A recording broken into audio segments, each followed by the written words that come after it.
Professor Zintz is Professor of Sports Organization Management at UCL. He has been the Dean of the Faculty of Sports Science of also UCL. He's in charge of the Olympic chair Henri de la Tour, de Baillet-Latour, Jacques Rogge, in management of sports organization and at the same university. He's also vice president of the Belgian Olympic and Interfederal Committee and president of the European Observatory of Sport and Olympic. Please. Thank you, Mr. Chairman. Mr. President, Mr. Secretary General, ladies and gentlemen, it is a privilege to have been invited to give this introductory speech of this symposium on doping. My colleagues will deal with pharmacology, toxicology, the prevalence of doping and its effects on health, gene doping, the adequacy of doping control analysis, and the effectiveness of WADA accredited laboratories. Therefore, allow me to broaden the scope. I focus my presentation on 4 complementary topics. I first wish to go back to sports at its origins. I then would like to give you a short insight on today's sport and today's doping. I will end with some concludatory remarks on the unfair play character of doping and the necessity, to my opinion, to keep it banned from sport. Peter Huizinga, a famous sociologist from the Netherlands, wrote a book entitled Homo Ludens in 1944. This book remains a reference when dealing with the history and the sociology of sports. In his book, Huizinga stated that playing is older than culture, as playing is not specific to humans. Culture already proceeds from a capacity of reasoning. Meanwhile, Huizinga considered that culture develops in a playing context, as it is a kind of intellectualization of the game. When you establish rules and codes, the game becomes a construct. The third statement of Huizinga is that sport is a kind of regulated game, and as such, intellectualized construction, as it is based on rules, challenges, and records.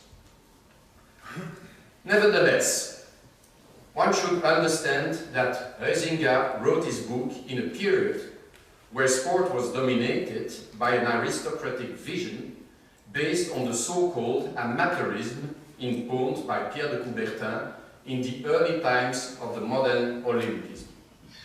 Times have changed, and no one nowadays expects elite sport, women and men, to be amateurs. Remember the American basketball dream team at the Barcelona 1992 Olympic Games. And of course, the gold medals road cycling of Greg van Avermaet or the heptathlon gold medal of Nafissatou Thiam at the Rio Olympic Games last year. These athletes are professionals, meaning that sport is their job, even if Nafissatou is a successful student at the University of Liège. Sport at its highest level is as such today professionalized, as well for competing, training, marketing, management, and of course, medicine and biology purposes. As such, and to go back to Huizinga, the game became a cultural construct through the establishment of rules, and the cultural construct of sport, through its evolution from amateurism to professionalism, left the pure cultural sphere to become a political and economic object. Let me take some insight into today's sports. It can be defined through 5 main concepts, and you will see that the doping question is close to several of them. The goal of sport is clearly in the activity, as it is the record higher, stronger and quicker. Competitive sport women and men fight for records translated into time, distance, weight, points, or a combination of those. Sport is about specific means, namely rules, norms and traditions, and attitudes, namely the acceptance to follow the rule. But as a result of human nature, those means and attitudes induce traits such as cheating, match fixing, money laundering, and of course, doping. Sport has also its internal logic of individual fairness. You can breach this fairness in two ways. The first one is false playing, but the sportsman and its immediate interreach. And doping is false playing. The second one is breaking the games by mafia, large and close entourage, and sometimes even by the sportsman. As I said, match fixing, money laundering and cheating are breaking the game rules and the game issues. As the internal logic of sport is individual fairness, sport is also institutionalized when dealing with equal opportunities for sportsmen. It is about institutional fairness. And finally, the sixth concept is the one of the autonomy of sport towards institution. As I will show you later, on this autonomy is quite relative. But let's deal with today's doping. 1998 and the doping scandal of the Festina cycling team in the Tour de France was a critical moment in the history of sports and doping.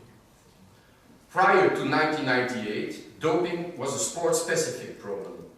It had to be addressed by international and national sports federations.